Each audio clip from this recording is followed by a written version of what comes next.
Assalamualaikum warahmatullahi wabarakatuh.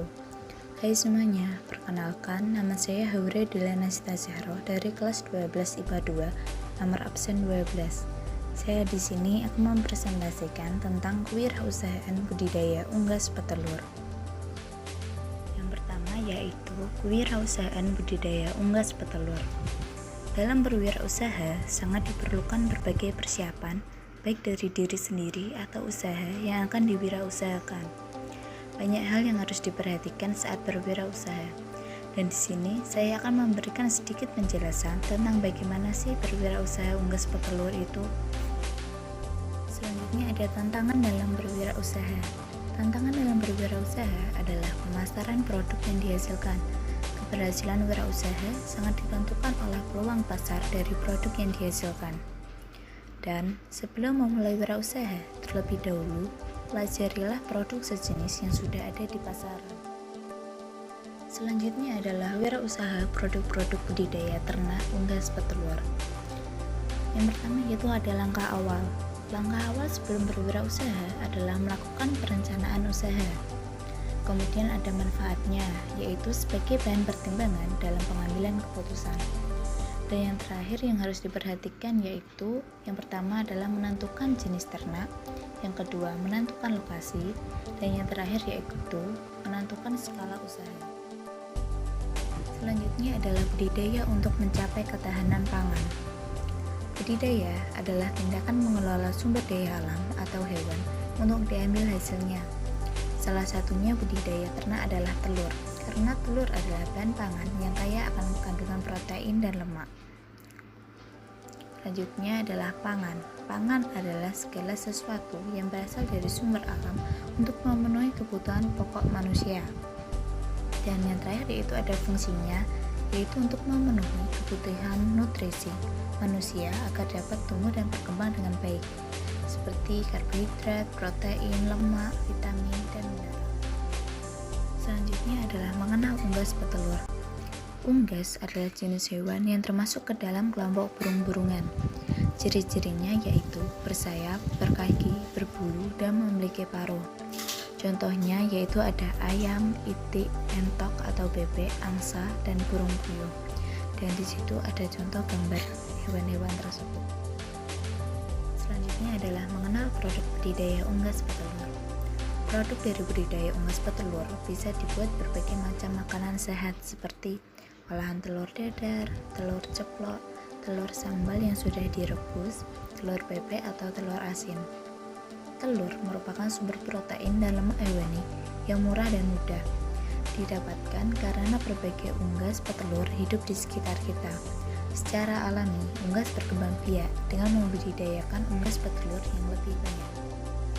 Selanjutnya ada sarana dan peralatan yang dibutuhkan untuk membuat budidaya unggas petelur, yaitu yang pertama ada kandang, kemudian ada peralatan kandang, yang ketiga ada bibit ayam, kemudian ada pakan, yang kelima ada obat-obatan, vitamin, dan hormon pertumbuhan, dan yang terakhir yaitu ada peralatan panen. Selanjutnya ada teknik budidaya unggas petelur, yaitu adanya penyediaan kandang, penyediaan bibit, penyediaan pakan, kemudian ada pemeliharaan yang meliputi pemberian pakan, pemberian minum, pengendalian penyakit, kemudian ada panen dan pasca panen. Selanjutnya adalah praktek membuat proposal wirausaha unggas petelur. Yang pertama yaitu pendahuluan yang meliputi latar belakang, tujuan, dan peluang. Kemudian ada analisis biaya yang meliputi biaya tetap, biaya tidak tetap, perhitungan rugi, laba.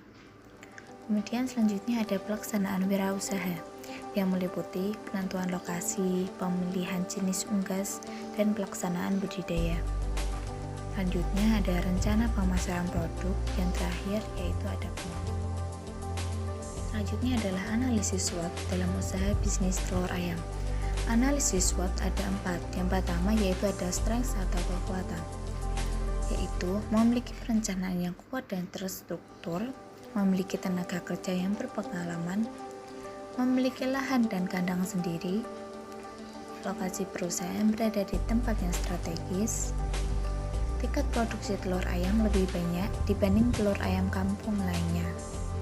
Kemudian, adaptasi ayam petelur terhadap tekanan lingkungan lebih baik dibanding ayam kampung. Selanjutnya yaitu harga telur ayam petelur lebih mahal dibanding telur ayam kampung.